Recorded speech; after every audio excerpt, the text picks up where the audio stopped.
कांग्रेस मुख्यालय, जहां पर गोविंद सिंह डोटासरा प्रेस कॉन्फ्रेंस कर रहे हैं। क्या कुछ कह रहे हैं, सुनिए।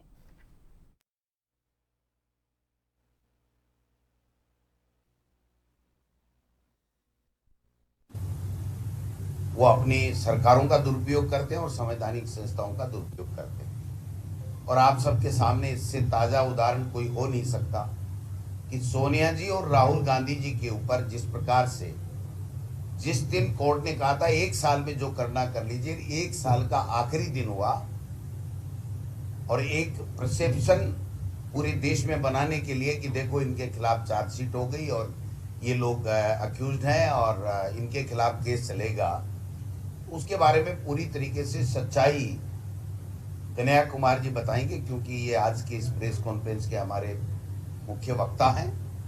और मैं समझता हूं कि इसी बिंदु के ऊपर जो मैंने 1 सवा महीने का जो कार्यक्रम दिया उसके बारे में कोई बात होगी तो मैं कहूँगा।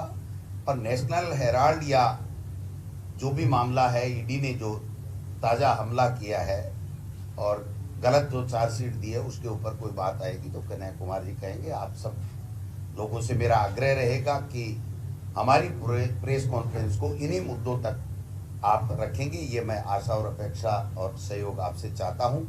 तो मैं अब कन्हैया कुमार जी से आग्रह करूंगा कि वो अपनी प्रेस कॉन्फ्रेंस शुरू करें और हमारे जो मीडिया के साथी हैं उनको अपनी बात बताएं।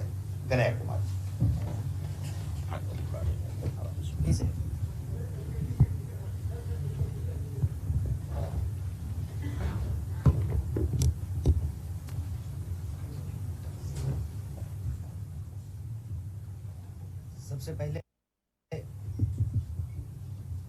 सबसे पहले मैं इलेक्ट्रॉनिक मीडिया, प्रिंट मीडिया और डिजिटल मीडिया के सभी साथियों का बहुत स्वागत करता हूं।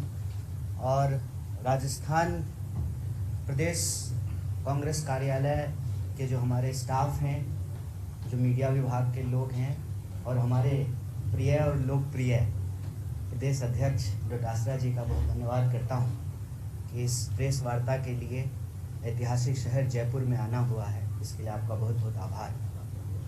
बिना किसी देरी के सीधे आज जो प्रेस वार्ता का मुख्य विषय है, नेशनल हेराल्ड के मामले में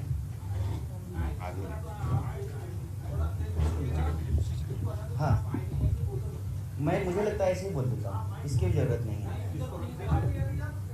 ये अनावश्यक इको करेगा।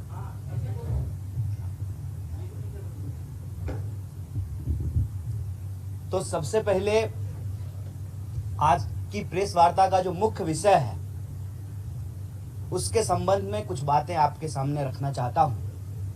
पहली बात तो ये कि यह जो नेशनल हेराल्ड का मामला है, इसका कानूनी पक्ष कुछ भी नहीं है। तो मैं आपसे इसके कानूनी पक्ष के बारे में बात नहीं करूंगा। सीधे तौर पे ये एक राजनीतिक साजिश और शरारत का मामला है। ये राजनीतिक साजिश और शरारत का मामला कैसे है? पहला, कि जिस कानून के तहत यह मामला दर्ज किया गया है उस कानून का नाम है money laundering act. Money laundering act उस केस में लगेगा जिस केस में कहीं कोई पैसे का लेन देन हुआ हो। इसमें पैसे का कोई लेन देन हुआ ही नहीं है। और दूसरा, बार बार ये कह रहे हैं कि कांग्रेस पार्टी के नेतृत्व ने मुनाफा कमाया है। सबसे इंपॉर्टेंट बात यह है कि जो दोनों कंपनियां हैं वो नॉन प्रॉफिट ऑर्गेनाइजेशन है। ना तो वो मुनाफा कमाती है और ना उसका मुनाफा कोई ले सकता है। कोई भी उसका डायरेक्टर हो जाए, 1 रुपया जो है उस कंपनी से कोई ले नहीं सकता है। और तीसरा, कह रहे हैं कि हजारों करोड़ की संपत्ति का मामला है। ये जो 3 बड़ा झूठ है उसका पर्दाफाश हम आपके सामने करना चाहते हैं। पहला, कि इसमें कोई पैसे का लेन देन नहीं हुआ है, तो आप जो है मनी लॉन्ड्रिंग का मामला कैसे दर्ज कर रहे हैं। दूसरा, डायरेक्टर चाहे कोई भी हो, कोई भी डायरेक्टर उस कंपनी से कुछ भी नहीं ले सकता है, उसकी संपत्ति को कोई बेच नहीं सकता है, वो संपत्ति एज इट इज रहेगी।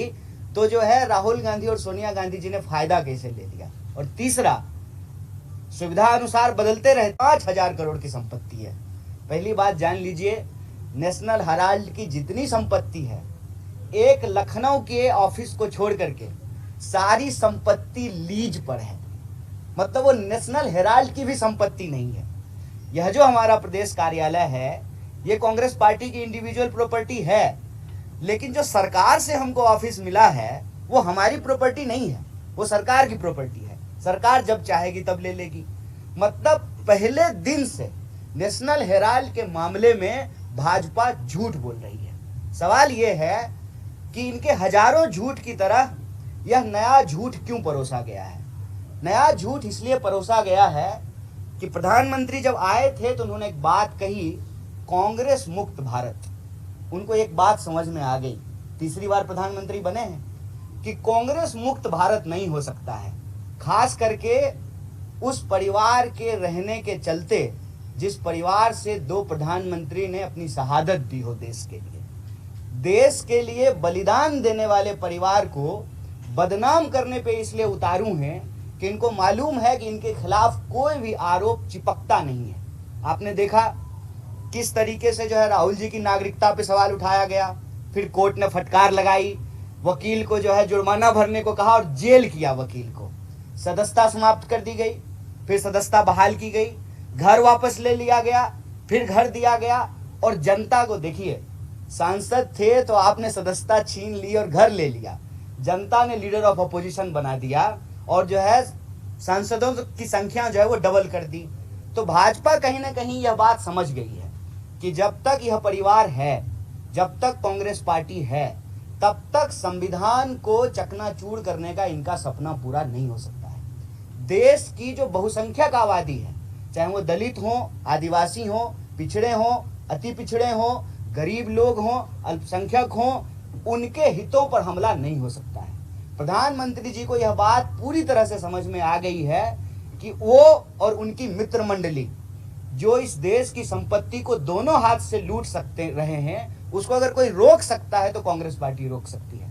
मेरा एक सीधा सवाल है और जनता में यह सवाल है कि अगर किसी के ऊपर कोई ईडी का मामला होता है, वो व्यक्ति अगर भाजपा में चला जाए तो वो सारे मामले समाप्त हो जाते हैं। और ऐसे एक नहीं, इस देश में कम से कम सैकड़ों उदाहरण दिए जा सकते हैं, क्योंकि ईडी का जो कन्विक्शन रेट है वो 1% भी नहीं है। मतलब 100 लोगों पे कार्रवाई करते हैं, एक लोग को भी जो है ये सजा नहीं दिलवा पाते हैं। तो वो सारे लोग जिस पे ईडी कार्रवाई करती है उनका होता क्या है? होता यह है कि ईडी दरअसल भाजपा का एक्सटॉर्शन डिपार्टमेंट है।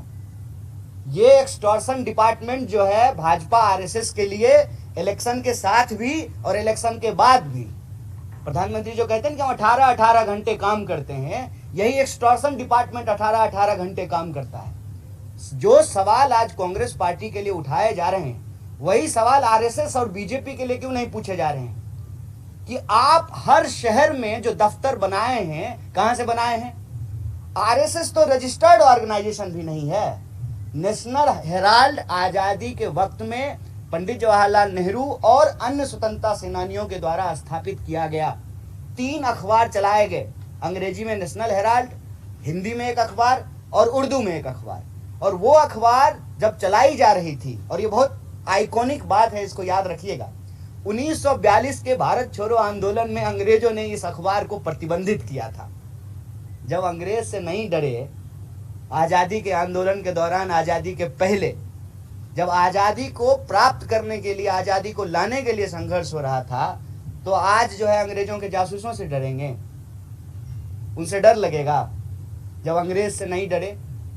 और ये अखबार पे वो उसी तरह से हमला कर रहे हैं जैसे अंग्रेज किया करते थे। क्या डर है भाई नेशनल हेराल्ड से? ज्यादातर मीडिया पर आपका कब्जा है। कोई एक अखबार अगर चल रहा है और कांग्रेस पार्टी उसको चलाने का प्रयास कर रही है, इसमें क्या गैर कानूनी हो गया है? और अगर कुछ गैर कानूनी हुआ है, 2 सवाल का जवाब देना चाहिए ईडी को भी और भाजपा को भी। पहला कि 2 बार जो है, एक बार कोर्ट में यह मामला नहीं ठहरा और दूसरी बार ईडी ने कहा कि इसमें कोई कार्रवाई करने के लिए है नहीं। दूसरी बार सुओ मोटो लेकर के फिर से आपने केस रजिस्टर्ड कर दिया।